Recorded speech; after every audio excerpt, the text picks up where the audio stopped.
What's up, friends? Today we're here with another wheel testing video, and this is actually recorded shortly, well, the day after I did my last wheel testing video, which was on the brand new Cloud Wheels Discovery FE, which are not released yet. They might be released by the time this video comes out, but we'll see. Now, today we're here testing the Madwheels V2 Stealth Edition, which basically just means that the cores are black. The Madwheels V2 have a couple of good selling points over the V1. One of those is that they're a true 105mm diameter. If you don't know, the V1s were somewhere between 100 and like 102 typically. These ones are supposed to be 105 out of the gate, and I do recall measuring these when I first got them, and they were 105mm. They may be worn down a little bit today because they have seen a good bit of use so far, actually. I'd call this my efficiency test video rather than first impressions because I've already ridden them quite a bit. But I wanted to give you guys my thoughts on the Madwheels V2 over the V1 and sort of summarize the use that I've had on them so far, which I think is probably close to, I want to say like 70 miles or so, and a lot of that was on my tiny urethane track board that I raced at Eastgate Con. I'll put in a little clip right here from our relay race where me, Tucker, and G-Long won first place on these Madwheels V2 with my DIY board setup. Yeah. All right, Gia, let's go.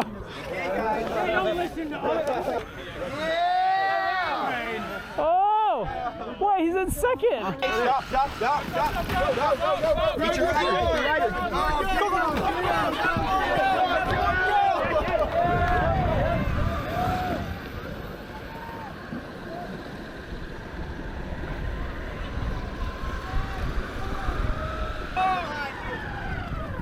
Hold the dead man switch. Go. Come on! Woo! DIY, yes, go. Go! Woo! Yeah! Well, hopefully you found that little clip pretty interesting. I've got some racing legacy on these wheels, and in fact, they actually saw quite a few track day practices, and a bunch of my friends got to try them. They all loved them, and I have to say I'm a huge supporter of Madwheels. I did a full review on the V1 version of those. You can check that out up in the iCard, and I gave those a pretty great review. They were my favorite urethane wheel. They still were up until these came out, and up until the new Cloud Wheels came out. Those are fighting for number one for me right now. The loaded dad bod 105s are good, but they have some drawbacks that would make me pick the Madwheels over them pretty much every time. Now, the main benefits of these wheels are increased grip from the larger contact patch, a little bit of increased comfort from the larger size, and larger, I guess you could call it sidewall. And that gives you a little bit more flex in the wheels, and they should be marginally, I say marginally because it's literally like 3mm difference, marginally more comfortable than the V1s. But for me, those benefits have definitely been realized in the grip department, and I would say that I didn't push these to 100% of their grip limit while racing due to the track and the speeds we were doing, but my friends definitely have. And in fact, the front wheels on here, they were the rear wheels on that other board, they're coned a little bit to the inside because we wore them so hard while we were racing on them. So some of my friends got some real hard laps on them, and they just always held true. And they've been doing that ever since. So if you guys are looking for probably what I would say is the grippiest urethane wheel out there, excluding ones that have treads possibly, this is probably it. Now, let's talk a little bit about the other factors besides grip. vibration absorption and impact absorption versus the V1s, they're going to be exactly the same pretty much. If there's an improvement, it's going to be marginal. As far as I know, it's the same urethane formula and the same hole diameter in the rear, same weight core, etc. So they're really quite comparable, I think, to the V1s. You just get a little more grip, you get that sick blacked out look, and you also get that tiny bit of diameter increase. So we're talking about vibration absorption and impact absorption. They're both great. They're definitely rivaled by the new cloud wheels. You guys will see the first ride video for those pretty soon. And they're rivaled by other larger wheels that are made of rubber, like the Onzer wheels and the X-Way Hydros. Those are 105s, or no, those are 100s. Those are both pretty good at vibration and impact absorption, but for a pure urethane wheel, these are awesome. And it really makes riding on the street less sketchy. It means you can hit bumps a little harder, you can hit pebbles a little harder, and not be affected nearly as much as you would with the solid urethane wheel.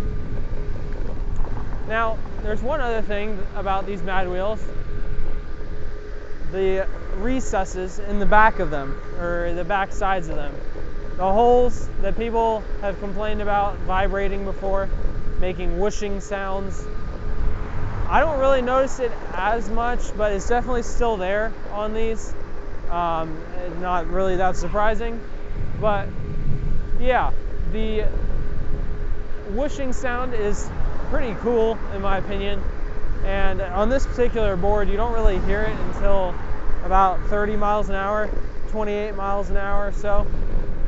So we're not going to really hear it on this test ride, but it's super minor, and honestly, I think it's cool. So if the whooshing or vibrating sound bothers you, and you're hoping that these solve that, probably not going to be super happy with the same result. But again, such a minor detail. The benefits and comfort and efficiency of these wheels far outweigh that super minor detail, in my opinion anyway. Now, if you're wondering about this crazy light setup on the front of my board, those are lights that I'm planning to sell, but this is like a super early prototype top mount system for them, so it looks a little bit weird. Don't worry about that. But anyway, the efficiency performance of these wheels, I'm expecting it to be identical to the V1s, or pretty dang close, and we'll see at the end of this ride. But they feel, it's hard to say that they feel as efficient, but they feel pretty much the same as riding the V1s, so let's be real. There's really not that big of a difference. I really do think the black Stealth version looks really cool though, and one of the benefits of the black Stealth version is that instead of waiting for the street to paint your wheel cores black, they're already black, so you can't tell how dirty they are. It's great.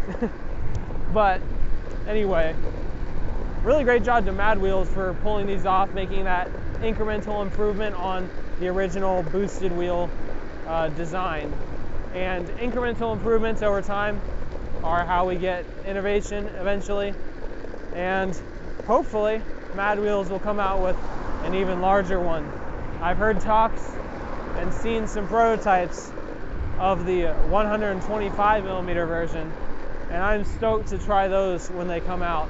I've seen some clips on the Meepo Board channel, or the Meepo Board Instagram, and I think those are going to be the new king of urethane wheels when they come out. They're ironically a direct competitor to the new Cloud Wheel Discovery FEs before they even knew that they were a competitor. So hopefully Madwheels comes out with those soon to compete with those new Discovery wheels. And I think the Madwheels will have the advantage in grip. And these Madwheels V2, I would say the grip is a little bit more than the Discovery FEs. The grip is better than the orangutan or the dad bod 105s, and it's also better than the V1s by a bit. Never raced the V1s, but I did some hard carving on them to see what they felt like, and these definitely have a little bit of an advantage. I think that's all I want to talk about for right this second, so I'll check back in with you guys a little bit further in the ride. Alrighty, we're now here on Rolling Resistance Hill, and we're going to see how well these do compared to the wheels that I was riding yesterday, those Cloudwheel FEs, two of the newest wheels that I've tested, and I think they're going to be pretty much the same. With larger wheels, sometimes they do roll a little bit easier since they have a higher contact surface speed, but let's see what we get up to. We're at about 26 right now. We are still accelerating. Yeah, I think the rollability, rolling resistance, pretty much the same on these versus V1 versus the other urethane wheels on the market. Maybe a tiny bit higher than a plain urethane wheel like the dad bod. Let's see how we do on this bridge. Ooh, lots of vibration. Wheels like this and urethane are really how you put your board through a crazy stress test, because man, those vibrations will kill stuff. They felt pretty good. I will say the holes in the back of the wheel do a good job at absorbing the small vibrations that normal urethane wheels experience a lot of the time. So that's good. We don't have any foam inside of these wheels like the Cloud wheels to help absorb that. We just have those holes, and they work quite well. I've always wondered if the holes actually make it so that you have more grip by sort of deflecting as you go around corners and sort of making the wheel conform to the ground better. I don't really have any slow-mo footage to prove that true or false, but it's a thought that I had. Maybe it's something that happens, who knows. But in any case, you end up with a comfortable wheel, and my feet are definitely on the more positive side at this point in the ride when you compare to a harder urethane wheel.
Alrighty, we are now at the end of the Madwheels V2 efficiency test, and I already checked the numbers and they did about as well as I expected. We got 20.2 watt-hours per mile with these wheels, and I'll have to double check what the number was from V1. I'll put it on the screen, but I think that's pretty much the same, and that was really to be expected for me. So since this is sort of a mini review, I'm just going to give my closing remarks and thoughts on these wheels. So I'll put up my wheel rating chart now on top of my face or in front or whatever, and we'll talk about a couple of the different aspects of them. So for these wheels, vibration absorption and impact absorption, They did really well, pretty much the same scores as V1. It's going to be the same thing for rollability, albeit a tiny bit higher since these are a little bit larger. You get a little bit more ease to roll over small pebbles and stuff like that. It's really very small difference. The durometer, I'll put that chart on screen too, measured to be about the same, I believe. I need to double check that again, but these wheels are very similar to V1 at the end of the day. And the main things you're paying for are, one, if you want those black cores, the Stealth version looks super cool. Two, the wider contact patch does improve grip. I would say that these are the grippiest urethane wheel you can buy right now outside of the hollow wheels. But people think those are urethane. They're not. They're actually rubber. But I would say these are the grippiest urethane you can buy outside of anything that has a tread. I haven't made a test to directly compare objective grip numbers. I'm trying to think of a way to do that with some sort of test jig. I just haven't gotten time to do that yet. But overall, you're paying for grip, you're paying for possibly looks, and you're paying for a slightly larger wheel. Alrighty, I'm just going to interject here and talk about the score. So here is the score for the Madwheels 105's V2. We've got 4.8 out of 5 for impact absorption, like I was saying. Pretty much the same as the 4.7 from the 105s, the originals. 4.1 on rollability, 5 on rolling resistance. Both of them did extremely well. The grip is a little bit more than the 105 V1s. The efficiency is a tiny bit better, which is very surprising, to be honest. But, you know, it could be up to a little bit of variables between each of the different days. Build quality, really great. Good stuff from Madwheels. And the durability is a little bit less because if you look all the way over to the right in the durometer column, they're actually significantly softer than the 105's V1. So I do expect them to wear out a little faster, and I have seen some wear on mine from the racing that we did with them. In any case, they take the top of the chart at my RBEM score, and that is pretty impressive. I really, really love these wheels. And the cloud wheels and dad bods are both good for different reasons. You have to wait until I do their full reviews to see the scores on those, but you can see their totals, and they come in just behind the V2s. I don't think that the weight increase from V1 to V2 is really anything to think about. So really, if you want the best grippy urethane wheel you can get, these are probably what you want. We demonstrated that they do well on the track through our DIY board performance, and all of my friends that have tried them on the track have loved them. Of course, urethane is sort of on the lower side of grip in terms of track tires and track wheels, but they still get the job done. So, should you buy the Madwheels V2? Yes, just do it. If you're thinking about it, do it. Madwheels has great customer support. They have great products. They don't chunk. They don't catch lines on the ground. They do have a tiny bit of vibration on really smooth pavement, tiny bit of noise. I like them. I think it's cool, but if that bothers you, maybe look at a pure urethane wheel. Step down to that comfort and get rid of the noise. I don't know. The positives far outweigh that tiny little negative. So thank you guys so much for watching. Hopefully you enjoyed this sort of mini review of sorts. I have done nearly the 100 miles that I normally do on these, but I didn't really find them to be a massive increase over V1, so I didn't feel it was necessary to do a whole long drawn out review. If you do want to watch the V1 review, I'll link it again. But anyway, thanks so much for watching. Stay tuned, and I've got lots of more good content coming, so stay safe, keep on riding, and peace out.